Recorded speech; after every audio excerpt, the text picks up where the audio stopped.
Hi and welcome. My name is Rob Scott from UC Today, bringing you the latest news and conversation from the unified communications and collaboration industry. So today we're going to be talking about PBX to UCaaS and beyond. And to help explore this topic, I'm joined by Simon Jones at Atos. Welcome, Simon. How are you? Very good, thank you. Very good. Weather good in sunny Burnley this morning? It's not too bad in the north of England, I must admit. How's it over there? I'm just down the road from you in north of Manchester, so I've probably got the same climate, but the sun's out. That's the main thing. I'm sure it's a little bit shinier than where I am. And Simon, just to get the conversation started, it'd be great to know a little bit more about who you are and what you do for Atos, please. Well, thanks, Rob. So at Atos, I'm responsible for the UK UCC division. So that encompasses how we support our existing customers across our 6 primary industries. So those range from public sector and defence right through to manufacturing and healthcare, and also our partner community. So I'm responsible for the sales number within the business and ensuring that our customers get the very best solutions from our delivery business. Fantastic. So warm welcome. So we've got an interesting topic lined up from PBX to UCaaS and beyond. So I'm sure a lot of organisations are going through that right now. But really, just to set the scene to start with, I mean, what a year it's been. How's it been for you at Atos? It's been one of managing constant change. I mean, I'm at my home office. My garden's never looked better. I've been doing home cooking. I suppose everybody else has been able to recalibrate their lives. But our main focus has been to deliver still exceptional service for our customers. So that's our DNA at Atos, helping a customer work side by side and helping them managing those challenges as well.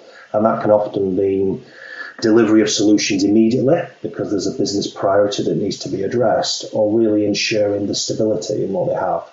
Their customers are looking for service and comfort in still being able to contact them as organisations to gain their support. So that's our role really, is to help our own customers deliver service to their end users and beyond.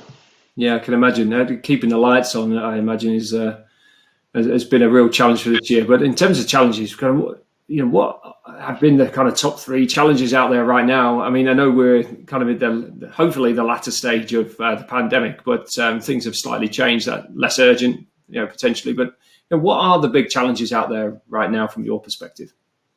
Our customer's primary objective, as it's always been, is continuity of service. Not letting that ball drop, no matter where those people are located. Atos, just to give you some example, 94% of our organisation is working from home, but we're still able to provide excellence in service delivery, address problems. Ticket management's still the same, but organisations still have a lot of legacy infrastructure where engineers are needed. So ability to provide service to site is still there, but obviously remote service and support as well, that's just as vital. There's lots of legacy infrastructure, as I've mentioned, and there's still a requirement to use that, but also look at the future. An organisation may have enabled their workforce to work from home, but what challenges did that bring to them? Was there the right security policy in place? Have the employees got the right tools? Are they still able to provide the right experience for their customers? That's our role, is to ensure that continuity of service. Yeah, and I suppose you're in a relatively fortunate position as well, aren't you? Because when I think about the Atos portfolio, I think you've got a large legacy of on-premise solutions out there, but also you can also provide that kind of cloud provision as well. So I imagine you've got something for everyone in that portfolio. We're in an ideal place, and no matter what that asset is, whether it's a controller on site, whether we're delivering services to the cloud, it's still the same for us in terms of service delivery. So, as we mentioned before, there's still some critical systems that need to be supported and connected into that customer's environment. I'll give you a good example of that. Working with a healthcare organisation, the site-based PBX is connected to alarm monitoring, it's connected to essential equipment. We're working with them now to move that to the cloud. They won't see a difference. It's all done within our environment, but there was initially that, what change is that going to bring to me? It isn't. Well, that's our job. We'll manage that for you. Yeah, absolutely. Ultimately, the goals remain the same, don't they? Just to keep those lights on, to keep that business running. Yeah, I absolutely. suppose the biggest addition to that has been adoption. If you look at organisations have generally had some form of UC, but whether it was used or not, whether it was fully maximised, now we're starting to see adoption rates go through the roof. Existing customers are buying more licenses, buying more services to then integrate those into those further environments. There's never been more users using video technology, using audio conferencing during the working day. Yeah, Even the most mundane meetings have been moved virtually now, whereas they might have been office based before. yeah, you're absolutely right, actually, because a lot of organisations may have just been very, I suppose, almost single channel in a way, but now they really are using that kind of full UC stack. So And it's what that communicates to as well. Sorry, it's what that communicates to as well. So, how does a user, for example, sitting in an admin function, escalate a call through the organisation if they're a remote worker? Well, generally, they'll need to look at the system availability information, and that is still available to them as a home worker, so they know with confidence when they're transferring a call, when they're escalating an issue, that it's going to somebody who is there, who is available, even if both people are in their home office. yeah, absolutely. So, as organisations are now in the future of work, almost overnight, how are you helping organisations to transition to that new norm, if you will? Our role is to work alongside them. We don't want to just sit here responding to a defined strategy already. We want to be contributors to that. We want to give them examples of success stories elsewhere. We also want to advise them of what maybe could be presented as risk. And we help them mitigate those risks. So the planning and execution, and that's where our pro services, that's where Atos as an organisation and how we help our customers digitally transform their organisation in all of those different areas, whether it be from advanced computing right through to digital workplace.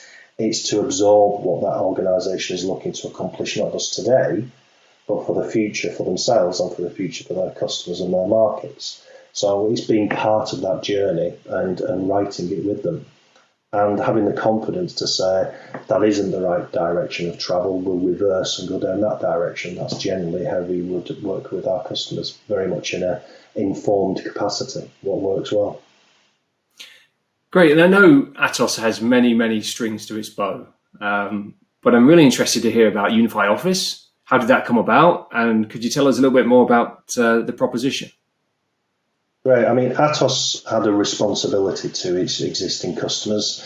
Unify, as you know, has been around long time, several decades.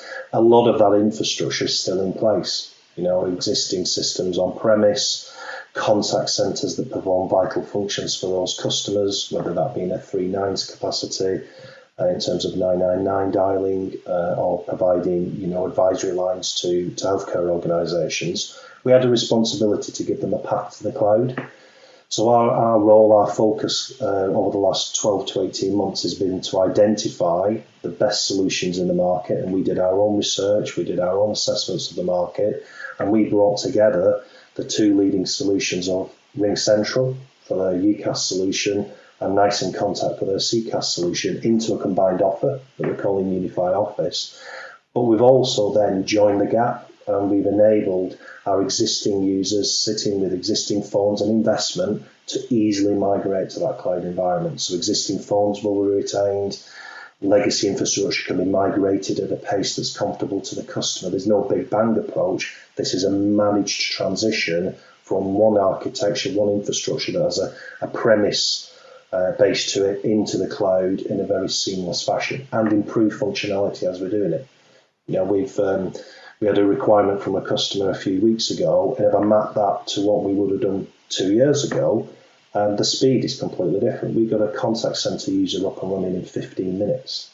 Can you imagine what that would have taken in premise and an upgrade and a license and so on historically? So our customers are seeing a better, an improved timescale to delivery of essential services, and this is what Unify Office is all about. It's bringing functionality, whether that's the ability to, as we are talking today, liaise with each other, establish team conversations, but also integration into those productivity suites like Office 365 or Google Suite. Customers are expecting more, and our cloud, Unify Office, can provide that. Fantastic. Sounds like a really good move for Atos. And given that, it's quite uncertain out there at the moment, we need flexibility. We do need that agility as organizations, don't we? And the Unify Office platform sounds like it can provide. I suppose if you look at organisations that haven't changed, haven't taken that step, if you like, to move from those legacy infrastructures, there's probably been some reasons behind that. A lot of that's to do with comfort and mitigating their own risk. That's our role. That's what we're doing. We're working side by side with them, managing those projects, transforming those organisations and helping them move forward and gain the benefit. We take it further than that. We take it right through to the end users. So we have productivity workshops, we have training workshops. We make sure the user fully understands the technology and isn't intimidated by it. What good is launching a new application set if only a tenth of it is used? We want to see full optimization of the toolkit that business has invested within. So training right through to the end users is part of what we deliver as well. Fantastic. And I know there's a whole boatload of information on your website as well, atos.net. So we'll put the link in the description and on the screen. But if you are interested in finding out more about Unify Office, do jump on and have a look, because it's a superb platform. Excellent. And it starts with a conversation, getting to understand what a customer's looking to achieve and being part of that journey with them is where they can realise the benefits of our Unify Office application stack. Absolutely. So lots happening at Atos. So thanks very much for talking to me, Dave. It's been really good speaking to you, Simon. Yeah, thanks for your time. And that's it from us. If you've enjoyed today's session, please do give us a like or a share on social. It's always appreciated. I'm Rob Scott from UC Today. Thanks for watching.